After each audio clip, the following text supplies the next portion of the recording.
momento. Pedro Tello. Broso, muy buenos días. Y ahí está. José Luis de la Cruz. Buenos días. Nadie puede tocar temas tan tenebrosos como estos dos caballeros. Y decíamos, no hoy, sino desde hace varios días. Con ustedes hemos tenido la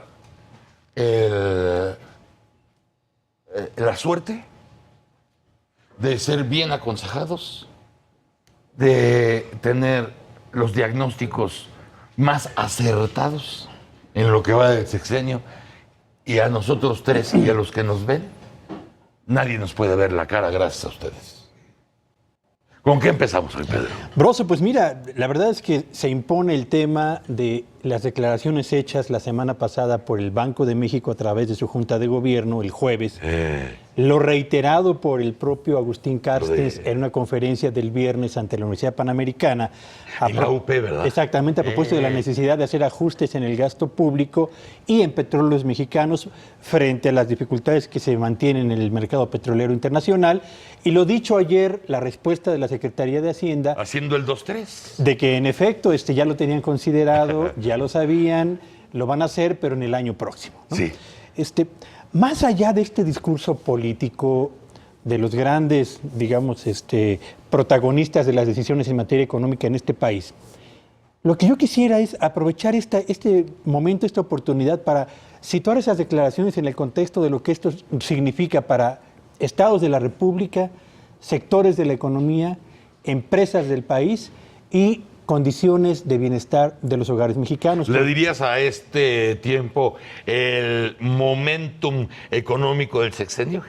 Yo creo que estamos frente a la etapa más difícil en materia de finanzas públicas, la más complicada para la sobrevivencia de Pemex, y lo quiero subrayar, para la sobrevivencia de Pemex, y quizás el momento más álgido para analizar si la reforma energética se dio en los términos que debió haberse dado, y si todo lo que se dijo de Petróleos Mexicanos, de que ahora sí había llegado el momento de su modernización, de su fondeo, de su relanzamiento al mercado mundial de hidrocarburos, era realidad o era solamente un discurso para justificar toda una suerte de apertura de opciones de inversión en el sector privado.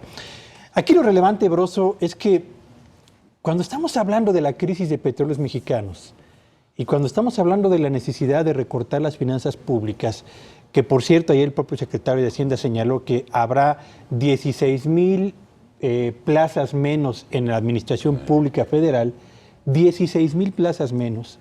Eso representa evidentemente un impacto fuerte, uno, sobre el mercado laboral, dos, sobre los ingresos de trabajadores y tres, sobre la capacidad de numerosos hogares para mantener por lo menos el nivel de vida y de consumo que hasta este momento tenían. Pero además, el momento en el que Pemex entra en una crisis significa que estados como Campeche, como Chiapas, como Veracruz, como Tamaulipas y como Tabasco, van a tener problemas muy serios en materia económica para mantener de entrada la actividad que ahí se realizaba, porque orbitaban fundamentalmente ahí, alrededor del petróleo, ¿no? Sí. Por una parte. Y por la otra, todas las empresas, todos los sectores y todos los hogares mexicanos cuyos ingresos, ventas, rentabilidad estaba también orbitando alrededor de la operación de Petróleos Mexicanos, ahora enfrentan un problema muy, muy serio, porque es cuando uno termina por ubicar en su justa dimensión la magnitud de la dependencia a una sola empresa, a una sola actividad y a un mercado cuyos precios no determinamos nosotros, sino que se definen más allá de nuestras fronteras. Este asunto del anuncio del recorte en el gasto público para el año próximo, el ajuste que va a realizarse en Petróleos Mexicanos a partir de ya, son las peores noticias para diversas entidades de la República, para una importante cantidad de sectores de la actividad industrial y de los servicios en México, para miles de trabajadores, para decirlo abiertamente, y para un número importante también de hogares. Estamos frente a una situación, como bien lo señalabas, muy álgida para la economía, para el proyecto económico de este sexenio y sobre todo para la empresa que fue emblemática durante décadas enteras del nacionalismo revolucionario en este país. Así tan decrépito como suena lo que tenía que ser un éxito total, así de decrépito, La Cámara de Diputados acaba de autorizar la transferencia de 30,000 millones de pesos a la Comisión Federal de Electricidad por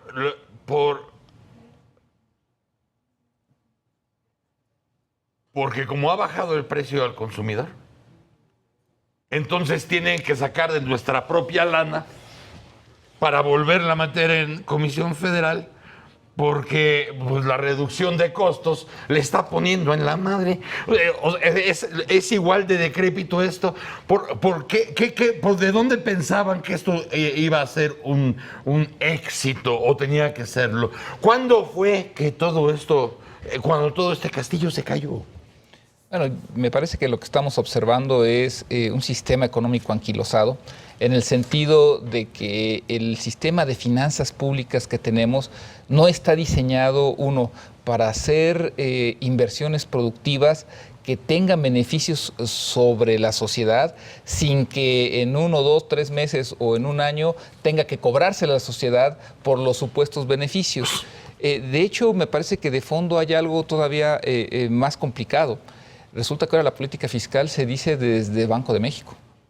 O sea, la semana pasada, cuando el gobernador sale a decir hay que hacer un ajuste fiscal, hay que meterle tijera a Pemex, pues en esencia se metió con un tema de política fiscal, sí, no de política monetaria. Y al final del día esto lo que nos refleja, debemos de mencionarlo, o sea, el gobernador del Banco de México es alguien muy conservador, muy ortodoxo, el propio papel de un gobernador es el de un perfil bajo y resulta que se rompió con eso. Sí, pero además con una experiencia mundial que se puede constatar.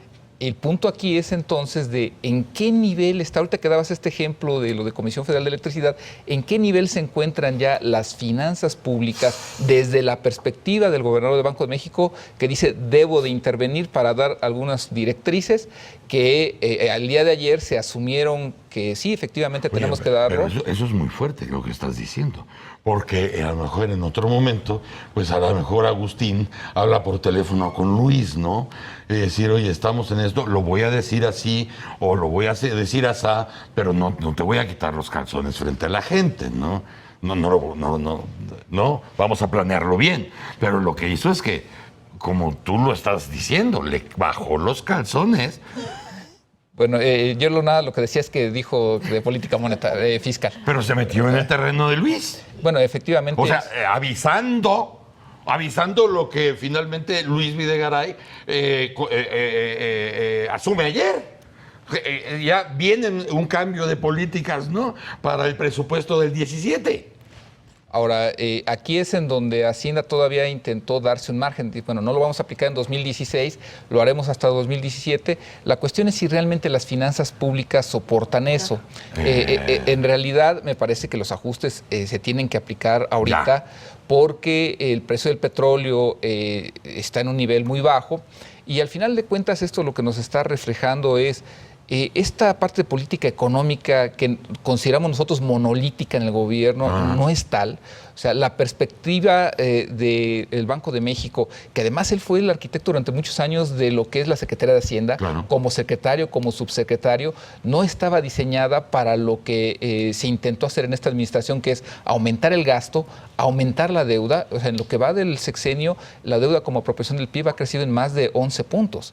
Es decir, es un endeudamiento muy grande con el que el Banco de México no está cómodo y ahorita está diciendo, pues te lo dije, no era por ahí. Además, lo que debemos tener presente es cuando se plantea que hay que hacer ajuste en finanzas públicas, ajuste en Pemex, meter dinero a la Comisión Federal de Electricidad, lo que nos está diciendo es al menos 2 de las reformas estrellas no funcionaron, que fue la reforma energética y la reforma fiscal. ¿Por qué? Porque en menos laboral. En menos de un año, en menos de 2 años, hay que empezarle a hacer ajustes ya para poder adecuar el rumbo de las finanzas públicas y poder adecuar el rumbo de estas empresas productivas del Estado. ¿De qué estamos entonces hablando? De que la tarea no se hizo bien. No se hizo. No se hizo a tiempo. El año pasado todavía hubo ingresos excedentes. El gobierno tuvo 242,000 millones de ingresos por arriba de lo programado.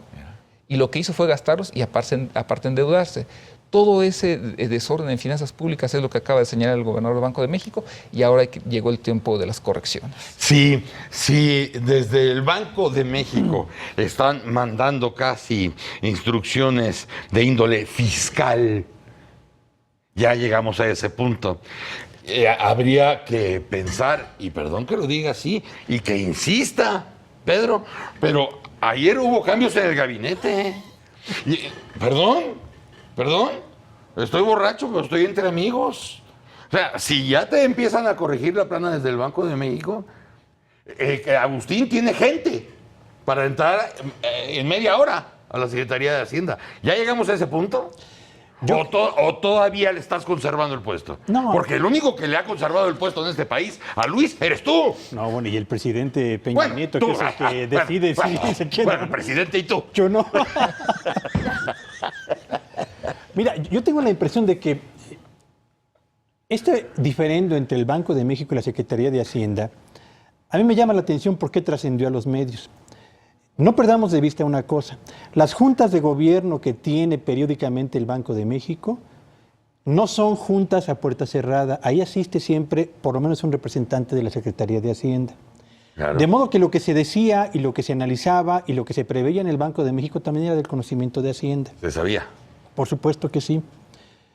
¿Cómo es que trascendió una diferencia tan notable entre la condición de las finanzas públicas de Hacienda y la necesidad de los ajustes que plantea el Banco de México? No lo sé.